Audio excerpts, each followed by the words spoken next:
Sí, bueno, vamos a ver este tema relacionado a las luxaciones. Entonces, pues ya vimos músculo, ya vimos tejido óseo y ahora nos toca ver las articulaciones. Entonces, en cuanto al concepto, tenemos que va a ser la separación permanente de las partes de una articulación. Entonces, aquí está el ejemplo de la articulación de un hueso con un hueso a través de un cartílago. Entonces, la separación de estos dos, como lo vemos acá, pues es una luxación, así se va a denominar. Y bueno, tenemos que entonces van a perder ese contacto que van a tener estas superficies articulares. Acuérdense que dijimos que que ese es su cartílago articular, ¿sí? Cuando este hueso, en este caso, se sale por completo de esa articulación, entonces va a ser una luxación completa.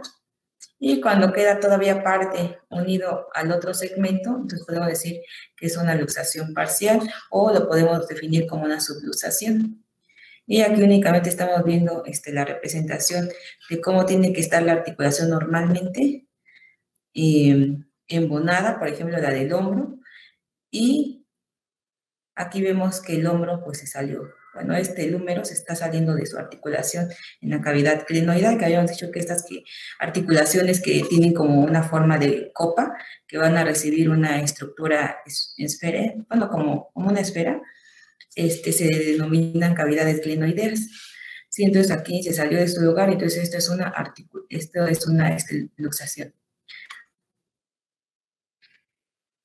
Y bueno, ¿cuáles son los motivos por los cuales se lleva a cabo esto? Pues sería por una fuerza que va a ser violenta y que va a actuar sobre los extremos óseos, ¿sí? Entonces acá, por ejemplo, estamos viendo la representación de una persona que se cae y precisamente el golpe o el impacto va hacia una zona en especial, en particular, y entonces ese golpe hace que se desplace o que se salga, en este caso, el número de su articulación, de su cavidad normal, donde debería estar. Y bueno, cuando sucede esto, puede haber un daño a la cápsula articular, que dijimos que es todo lo que va a estar rodeando pues la unión de estos dos segmentos. Puede haber un daño en los ligamentos, que habíamos dicho que los ligamentos surgen de la membrana fibrosa, y o puede haber un daño en las masas musculares, ¿sí? Que van a ser todos que van a estar encima del hueso. Acuérdense que los músculos se van a estar insertando en hueso. Entonces, puede haber también daño de esas masas musculares. Cuando hablamos de fisiopatología, nos estamos refiriendo a la función o la forma. Patos, acuérdense que viene de enfermedad, logía, estudio de, entonces sería el estudio de cómo se lleva a cabo la enfermedad o cómo funciona esta enfermedad, ¿sí? Aquí, ¿qué factores entonces van a estar favoreciendo estas luxaciones? Pues, por ejemplo, puede ser la laxitud de la cápsula ligamentosa. Entonces, aquí hay personas que de por sí ya nacen con cierto tipo de laxitud extra en estos ligamentos. Acuérdense que los ligamentos dijimos que son como ligas.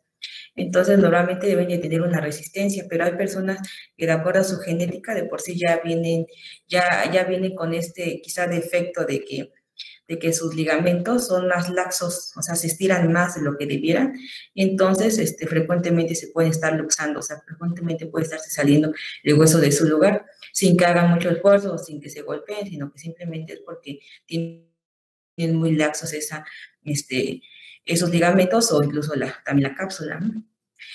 También puede ser por una contención que ya no esté bien fuerte, por así decirlo, entre una y otra superficie articular, esto debido a que ya hayan tenido múltiples traumatismos y entonces ya hayan quedado lesionados los ligamentos, que son los que van a estar manteniendo esa articulación en su lugar. Entonces, si ya no hay una buena contención, pues entonces también golpes quizás menos intensos van a provocar que la articulación se salga de su lugar.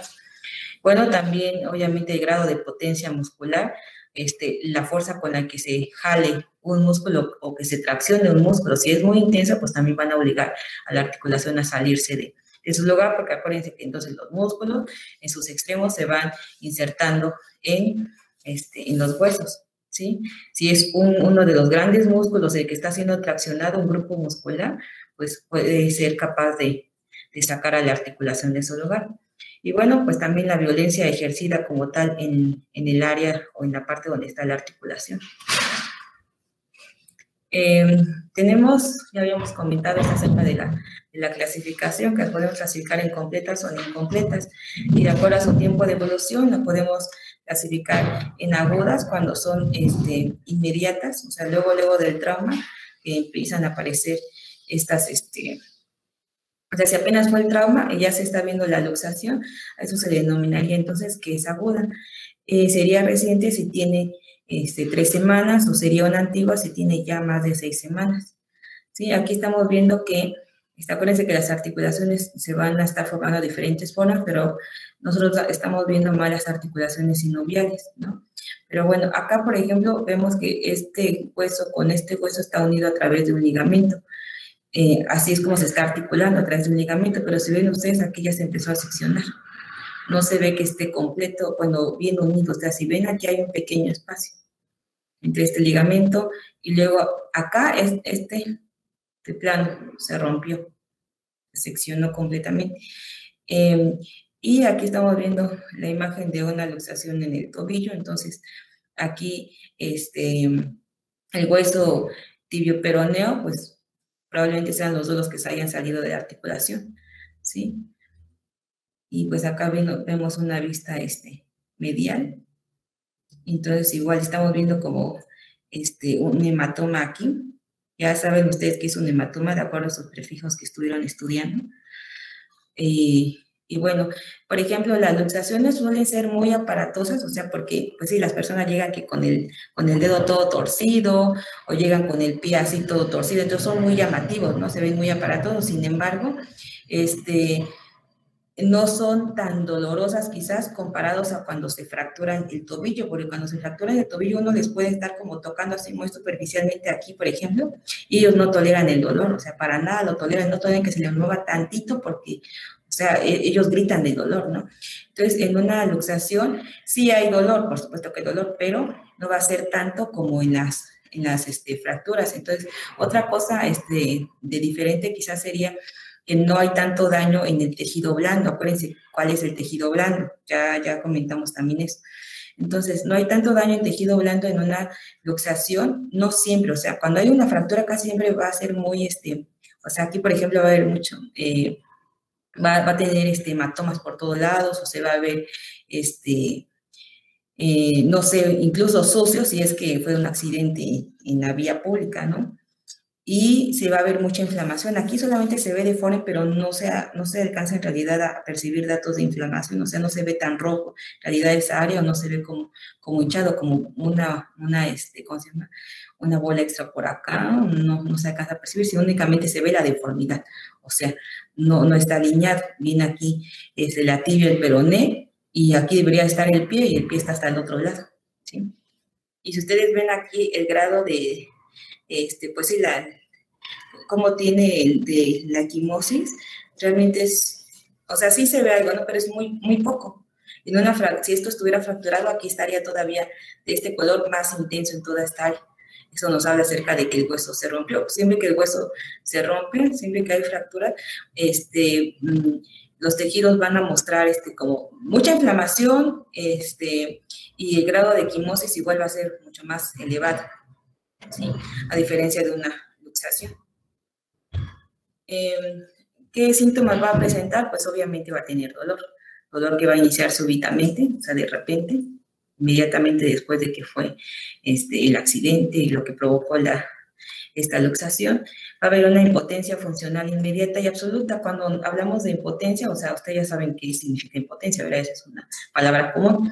De funcional, pues precisamente a lo que se refiere a lo que normalmente la articulación hace. Entonces no va a poder hacer lo que normalmente la articulación haría, como flexionar o extenderse en la rodilla. Acuérdense que solo tiene un eje esta articulación de la rodilla, que es flexión y extensión. Y esto va a ser inmediatamente después de que sucede la luxación, entonces no va a poder hacer los movimientos propios de esa articulación. Va a haber un aumento de volumen, sí.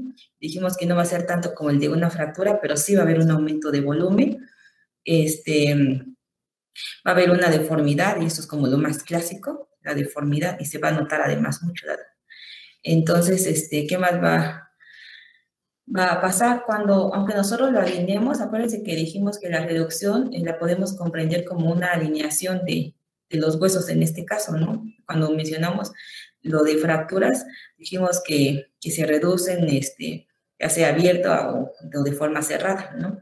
Entonces, estos pacientes, después de que les reducen esta luxación, aún así puede quedar un daño a nivel del nervio, y va a pasar pues por esa articulación, ¿no?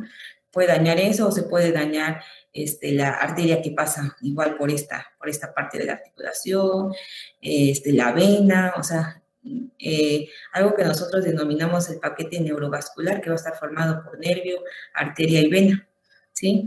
Entonces, puede dañarse cualquiera de esas cualquiera de esas estructuras, y ahorita vamos a ver un poquito más a detalle. Y bueno, cuando no hay una ruptura de la cápsula ligamentosa, que es la que contiene o que mantiene la articulación estable, podemos nosotros notar una hemartrosis, que pues prácticamente se refiere a tener sangre dentro de la cavidad articular. Entonces lo veríamos más o menos como está esto. Así se ve una hemartrosis más o menos. Y ustedes lo tocan y es realmente doloroso. Y bueno, esto porque si esta cápsula se hubiese roto, entonces la sangre ya no se concentra en la cápsula es como, pues sí, un contenedor, es como si fuera una bolsita, o sea, simplemente está delimitando un lugar, ¿no? Y si esa cápsula se rompe, pues entonces la sangre empezaría a regarse a los lados, pero ya no en una sola parte, ya no se vería algo así. ¿Ok? Y si ustedes ven acá, pues aquí está muy clara la deformidad, ¿no? O sea, si ustedes tocaran también eso, pues sentirían una bola en un lugar donde no debería de haber una bola, y entonces ya no está la forma bien del hombro en este caso. Ahora, ¿cuáles suelen ser las articulaciones más afectadas cuando hay luxaciones o dónde se llevan a cabo? Pues bueno, sería en el hombro, en el codo, en los dedos, en la rodilla, en la cadera. Esas son las articulaciones que normalmente van a estar sufriendo esto de estas luxaciones, ¿no? Es donde más comúnmente se ve. Entonces tenemos que hay luxaciones de la cintura escapular, y allí puede haber una lesión esternoclavicular.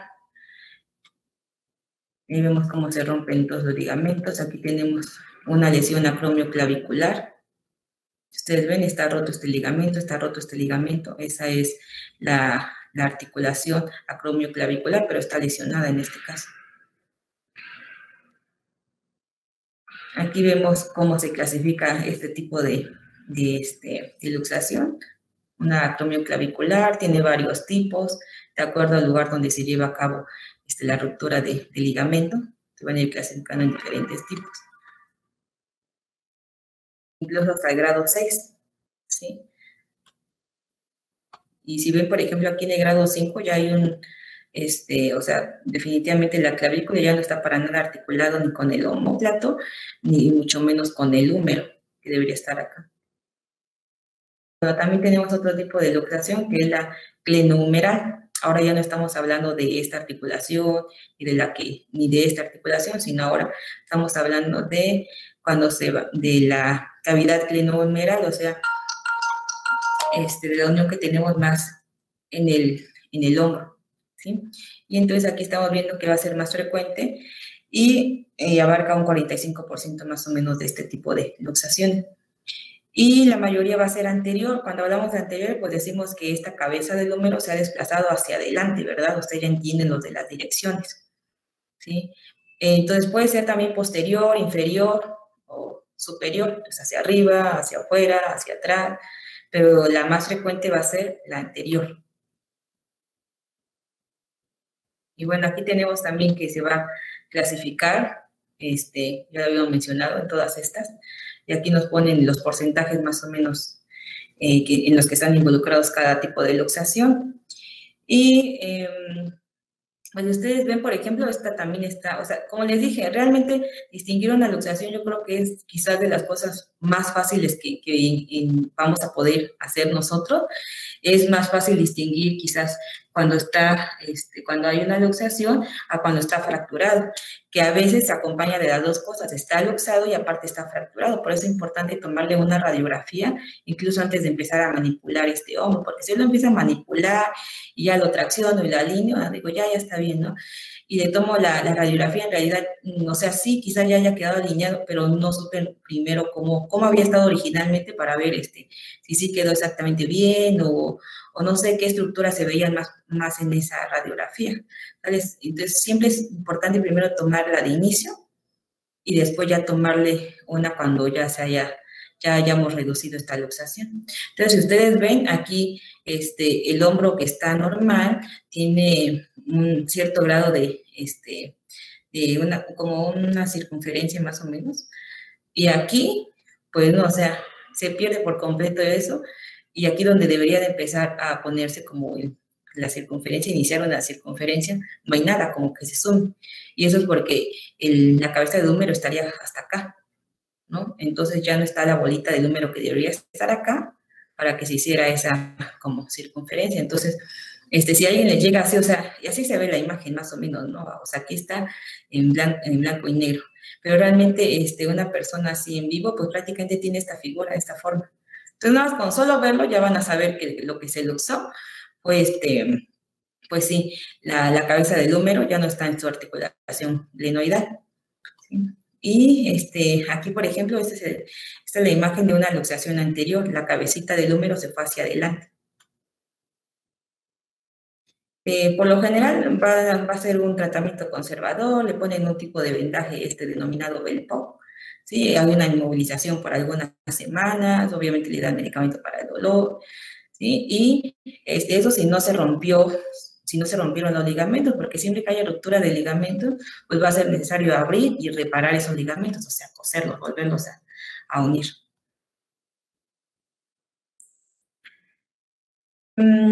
Después de eso, pues también los mandan a cierto tipo de ejercicios de rehabilitación, bueno, terapia de rehabilitación, para que vayan recuperando los movimientos propios del hombro.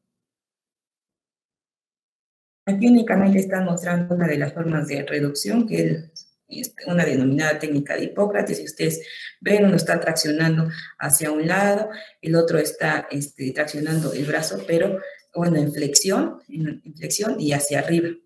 Y, o sea, hacia un lado, pero también hacia arriba tiene que estar haciendo esa.